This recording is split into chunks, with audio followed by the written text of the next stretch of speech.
My mom pleaded with me to come back for the holidays. I'm Claire Miller. I'm 30. And like a fool, I honestly believed this Christmas might turn out different. She FaceTimed me in London at 3 a.m., crying about how we never see you anymore and how the whole family needs you here. 10 hours on a packed overnight flight, 2 layovers, a dead phone, and I still showed up at her place in San Diego dragging a suitcase stuffed with gifts for my brother's kids.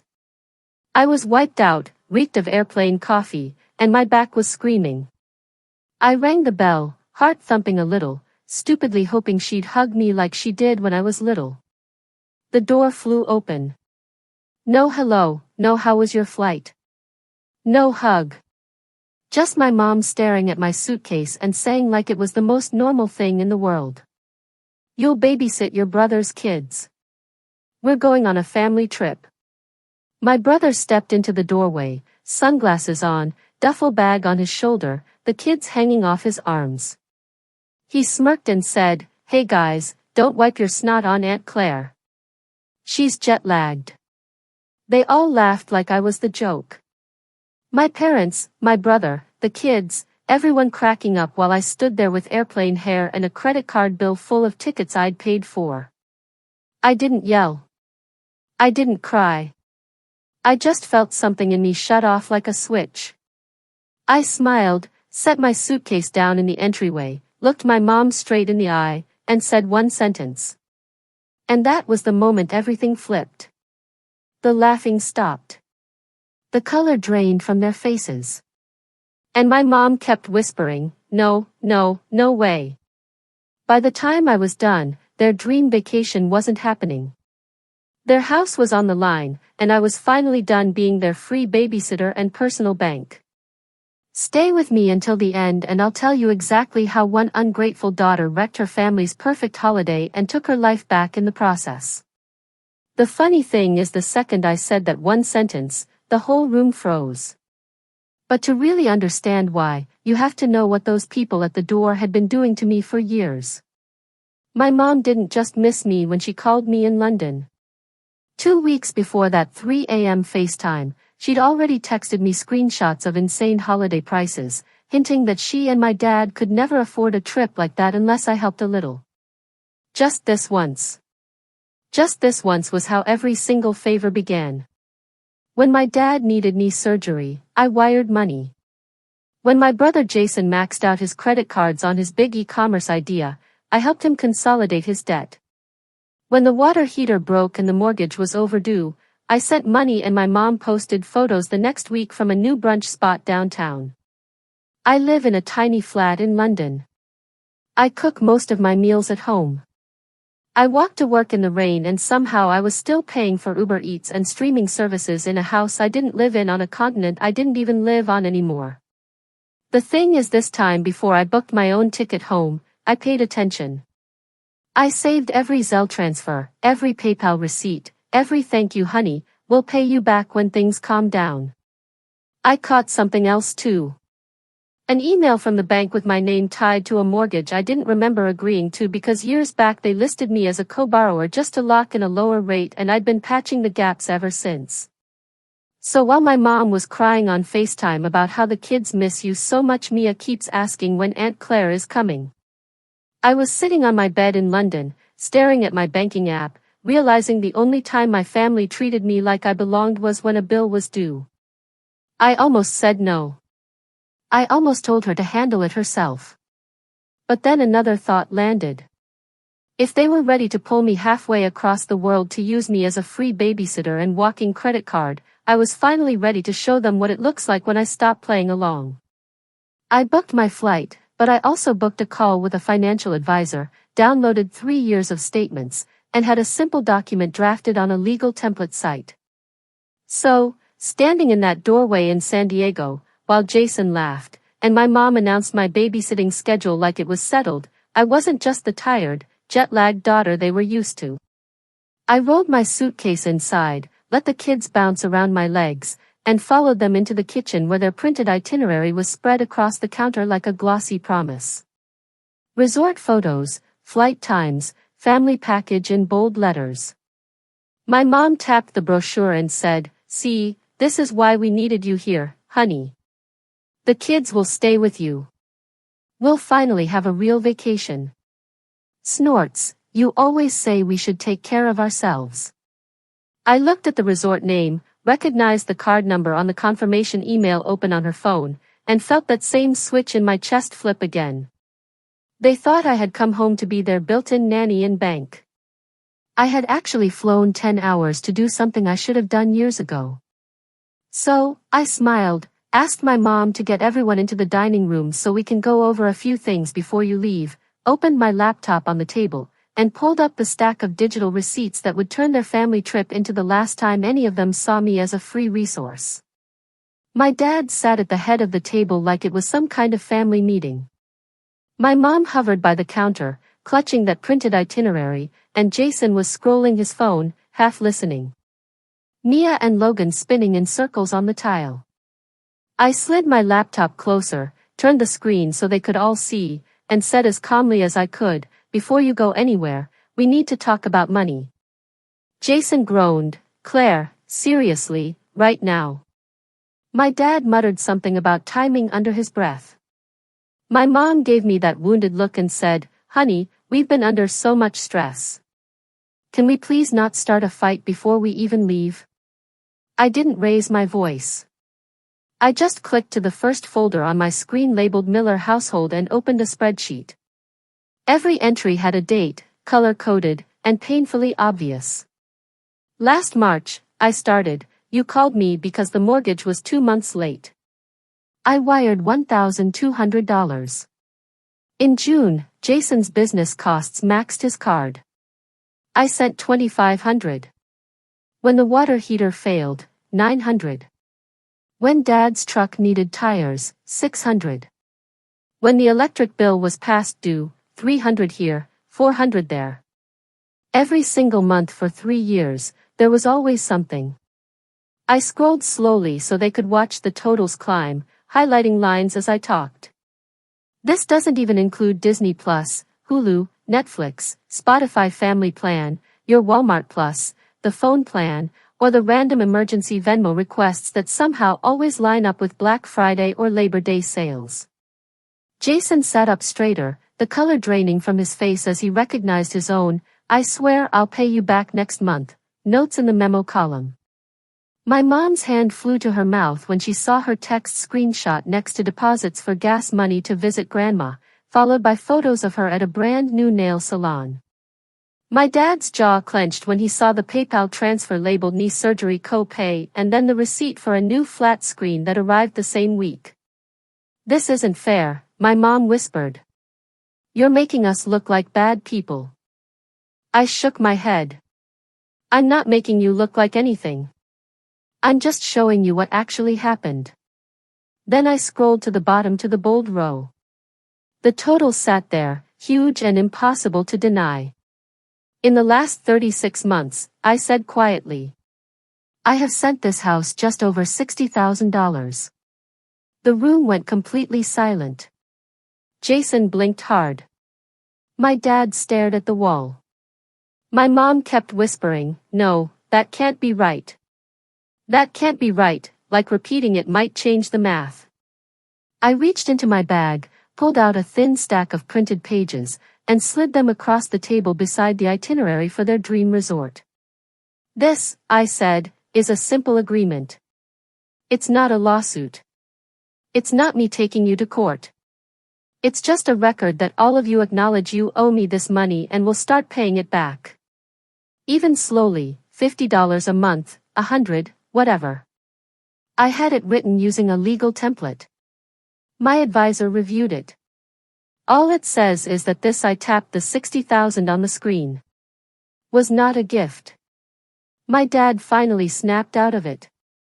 "We are family," he snapped. "You don't put family in debt like that." "What, are you going to sue your own parents?" I met his stare. Family doesn't hide a mortgage in their daughter's name and only call when the payment's late. Family doesn't spend her money on vacations and brunch and then tell everyone she abandoned them. My mom flinched like I'd slapped her. Jason grabbed the papers, skimmed the first paragraph, and his voice cracked. This is insane. I can't pay this back. None of us can. I leaned back in my chair. I know, and I'm not expecting you to. Not all at once. I'm finished living in a reality where you play the victims and paint me as some heartless career girl abroad. If you ever tell a neighbor or a cousin or Facebook that I abandoned you with nothing, I'll show them the receipts. I'll show them every transfer, every bill I paid. Every single time you picked Starbucks over the power bill because you knew I'd step in and cover it. My mom kept shaking her head, murmuring, "No, no, no way. You wouldn't do that, Claire. You wouldn't humiliate your own family." I lifted my shoulders. I'm not planning to as long as you stop lying. Then I switched to another tab, the one showing their resort booking confirmation. The familiar logo filled the screen with their names, the dates, and a small note at the bottom showing the last 4 digits of the card on file. My card and about that family trip you're so excited about, I added, my tone still steady. You might want to sit down for this part. My dad frowned. What are you talking about? I pointed at the status line under the reservation number. Cancelled. 3 days ago, I called the resort and the airline, I said. Since everything was booked with my card and my account, I had every right. The package has been refunded. The flight credits have been moved. So when I told you at the door that I wasn't babysitting while you went on vacation, I closed the laptop halfway, just enough to catch all their expressions at once. What I meant was there is no vacation anymore. Not without me. Not without my money. Not ever again on my dime. My dad shot up from his chair when he saw the word cancelled, like he could bully the screen into changing. You had no right. He snapped. Those are our tickets. I didn't even blink. They were purchased with my card from my account using my money. I said the right was mine alone. He opened his mouth to argue, but I was already clicking to the next window. And that brings me to the house we're sitting in right now. On the screen was an email from the bank with both our names listed. Gary Miller and Claire Miller, co-borrowers. My dad stared at it as the color drained from his face. My mom whispered, Claire, please, not this. We told you it was just paperwork. I swallowed the familiar tightness in my throat. You told me it was a formality, I said.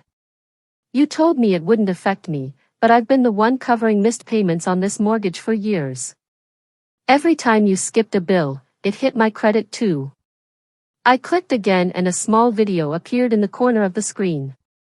My financial advisor's face came up, framed by a home office in London. We had talked before I ever boarded the plane. Hi, Claire, she said. Is now still a good time? I angled the laptop so my parents could see. Perfect, I said. You remember my family situation? My dad hissed. Who is this? I replied without looking at him.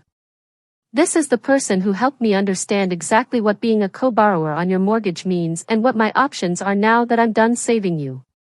The advisor introduced herself with courtesy, then cut right to it. In steady, professional terms, she laid out that as a co-borrower, my credit was linked to the house, that late payments and ongoing gaps were dragging me down, and that I was entitled to approach the bank and ask to have my name taken off the loan. In real terms, she went on, that would mean the lender would expect the remaining borrower or borrowers to qualify on their own. They could need to refinance, or in some situations, if they failed to meet the standards, the home might have to be sold to clear the balance. My mom shook her head.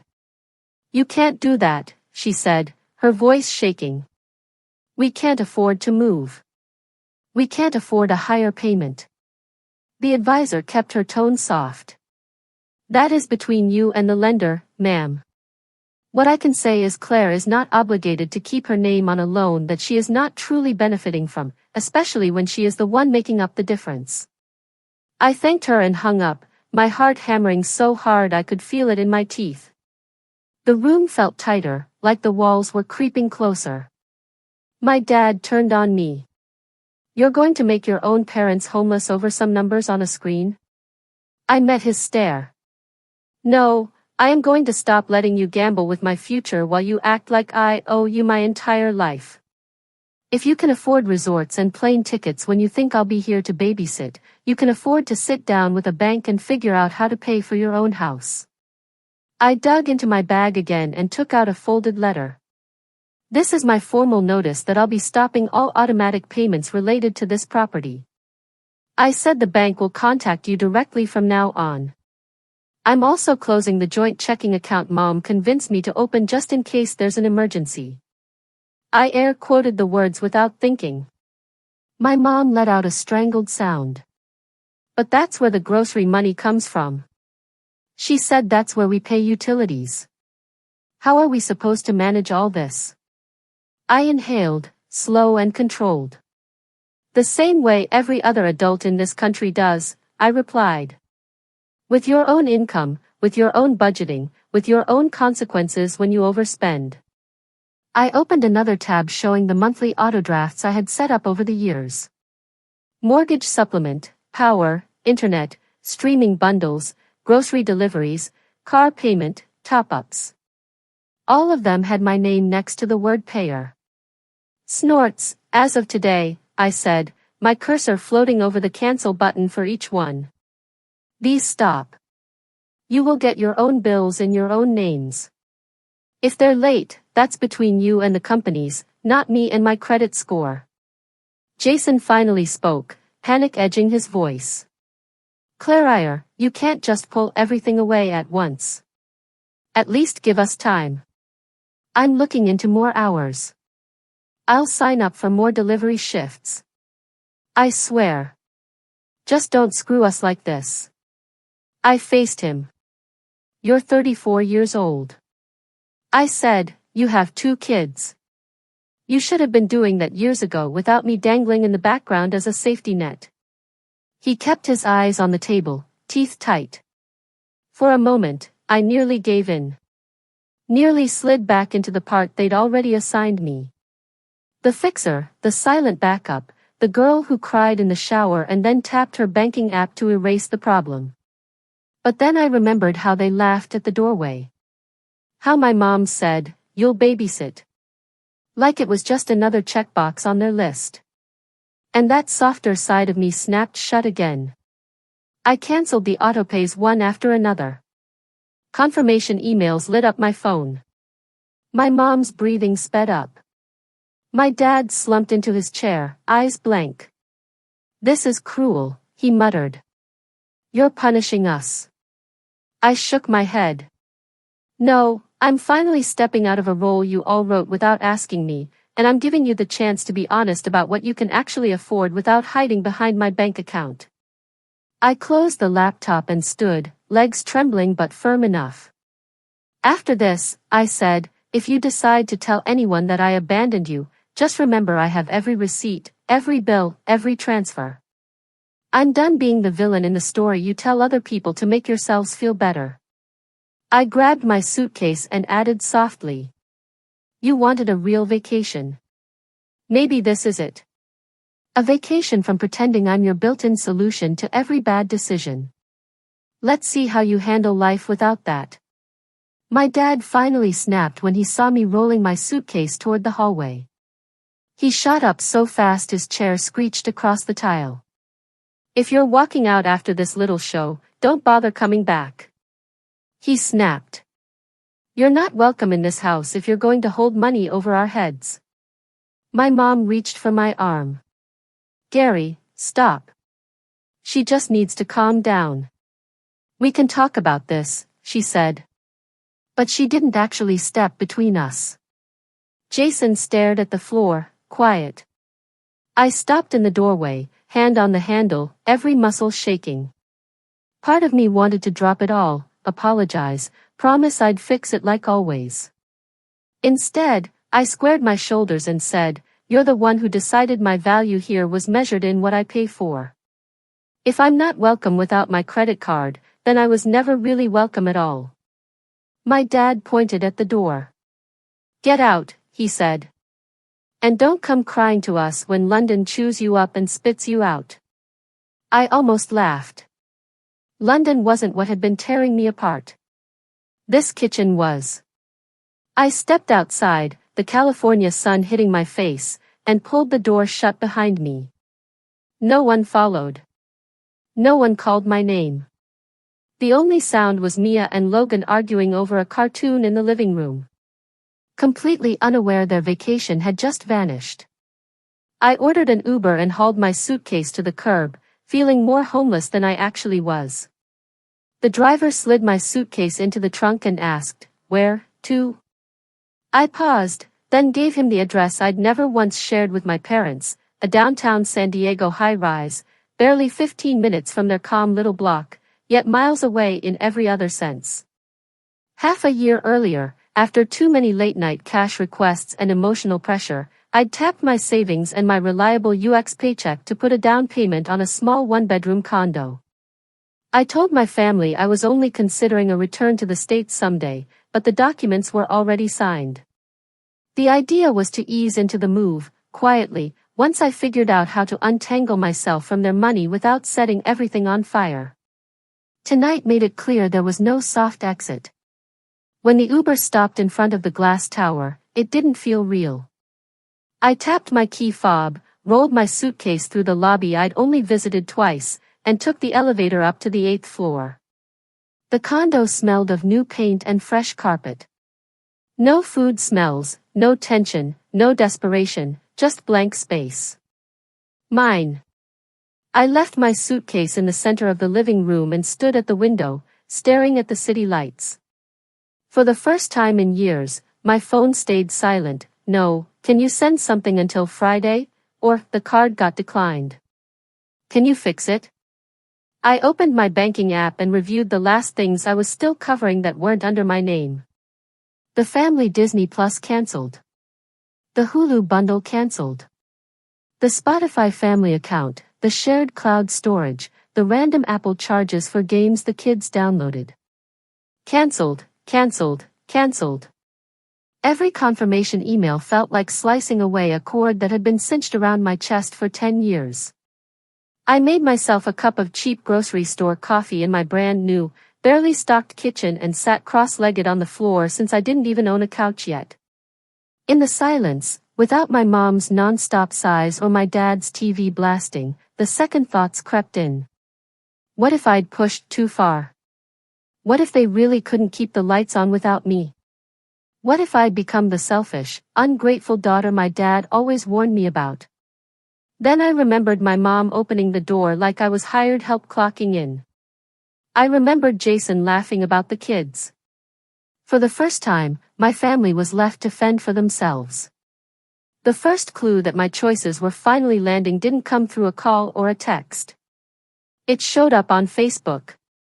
About a week after I settled into the condo, my friend Emma sent me a screenshot with a short note. Have you seen this?"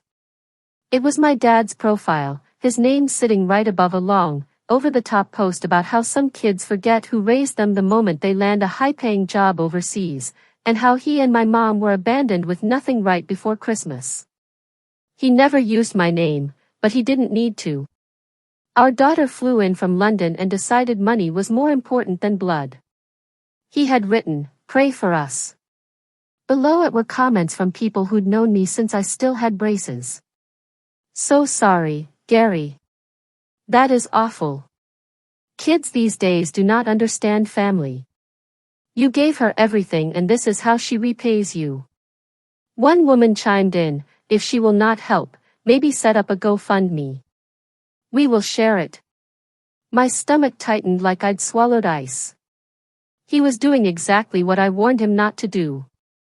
Casting himself as the helpless victim and me as the heartless villain. Rewriting the whole story for an audience that had no clue how many times I'd quietly covered their bills. For a moment, I paced my tiny living room, phone in my hand, thumb hovering over the call button. I almost drove back to that house. Almost begged him to delete it. Almost offered to restart one of the payments just to make the embarrassment end. The old version of me, trained to smooth everything over, was clawing at my chest.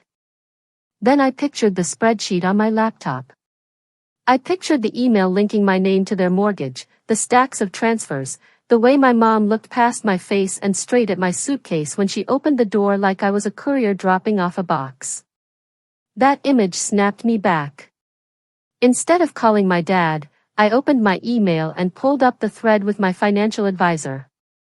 I told her about the post, about how my family had been living off my money for years while claiming they were barely scraping by. Then I asked one simple question. Was there anything else I needed to do to protect myself now that I'd cut them off? She replied with a calm, detailed message about documenting everything, saving copies of every transfer and bill, and making sure the bank and any relevant agencies had the full picture of who had really been paying for what.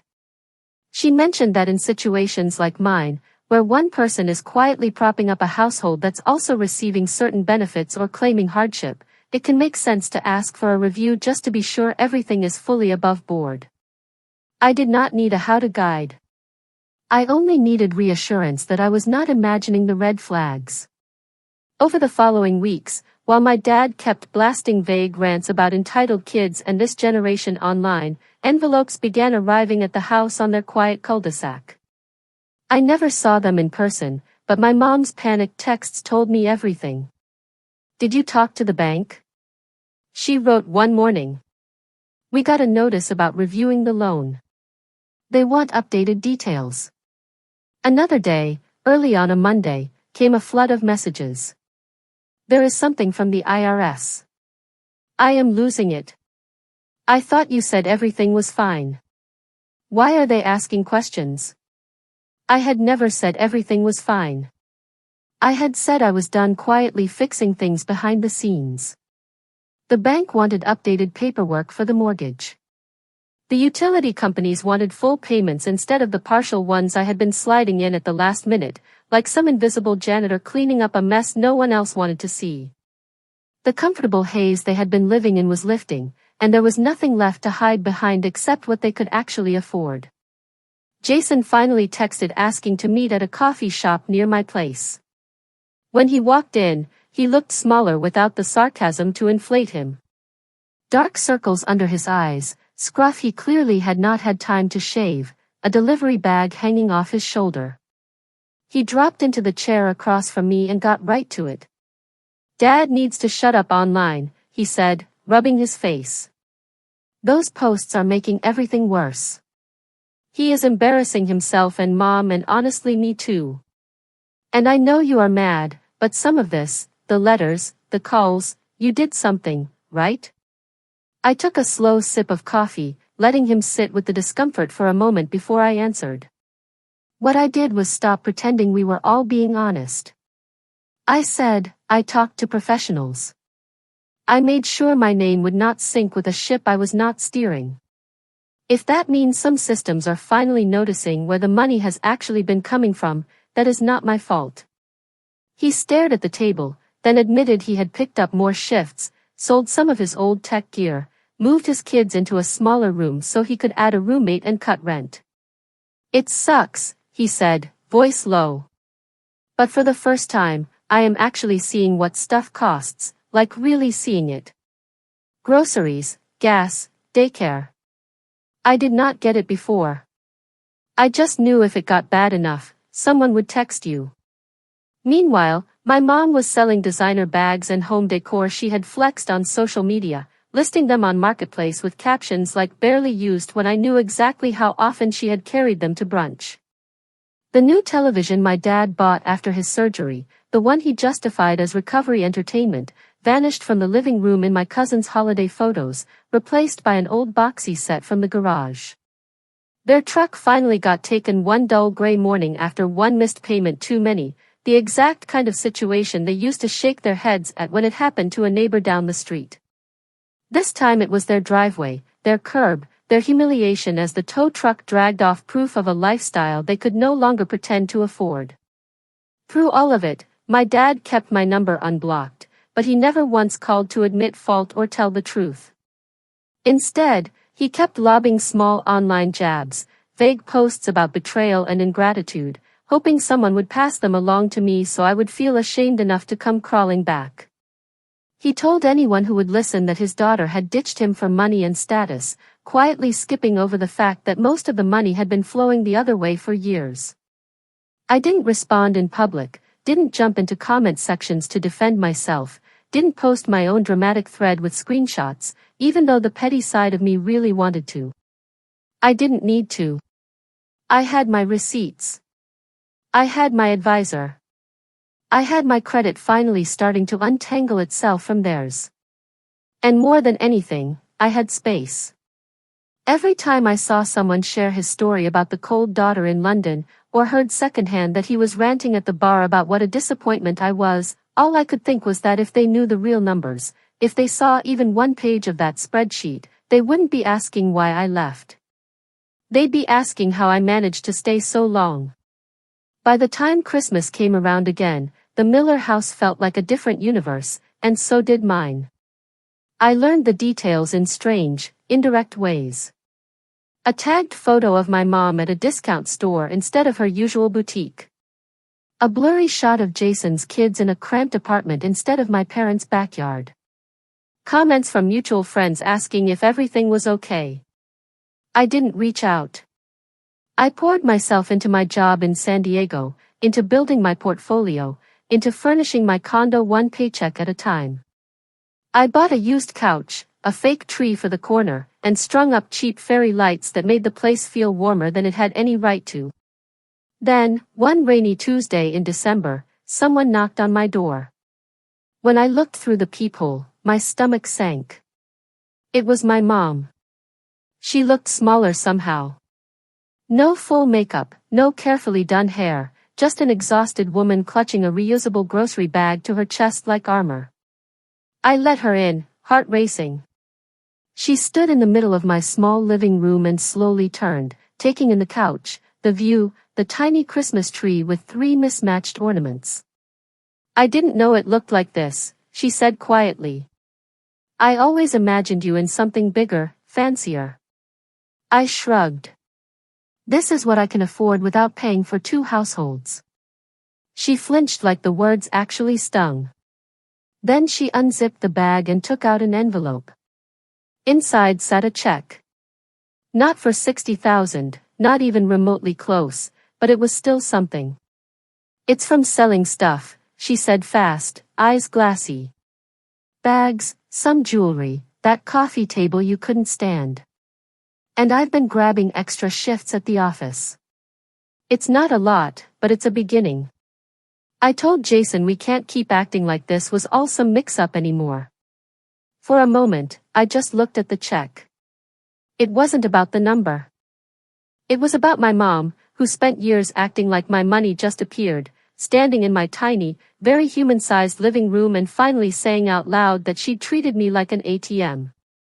She perched on the edge of the couch and started crying, not the dramatic, performative sobbing from the 3 a.m. FaceTime call. Just small, cracked sounds.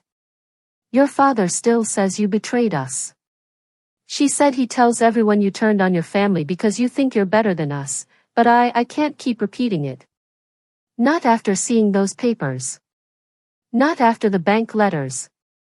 We did use you. I did. I sat beside her, leaving space between us. I'm not asking you to hate him, I said. I'm asking you to stop letting him rewrite what happened so he doesn't have to feel guilty. She nodded, wiping her cheeks.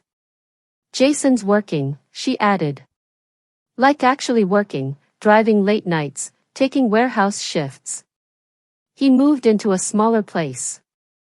The kids share a room now, but at least it's somewhere he pays for himself. He wanted me to tell you, thank you for the spreadsheet. I actually laughed at that. A quick, surprised sound. I didn't make that for him, I said. I made it for me. She studied me. Do you think someday we could have a Christmas where you come over and it's just dinner?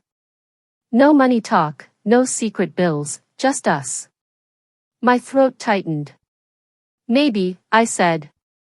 But that only happens if everyone in that house understands I'm not their safety net anymore.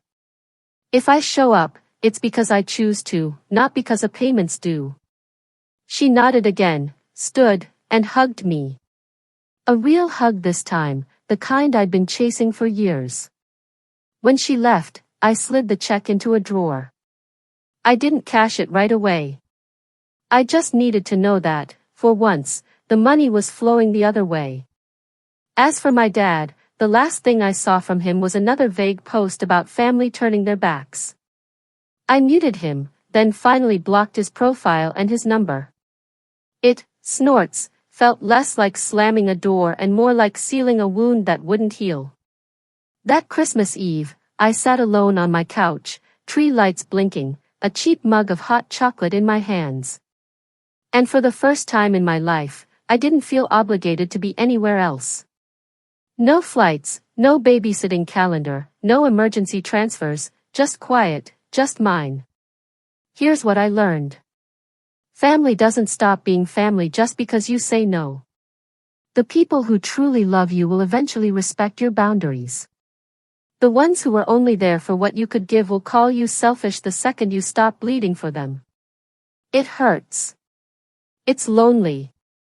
But sometimes distance is the only way to stop drowning in someone else's bad choices. So let me ask you this. If the people draining your bank account and your sanity share your last name, would you keep paying the price just to be called loyal? Or would you walk away like I did and finally give yourself permission to put yourself first as family?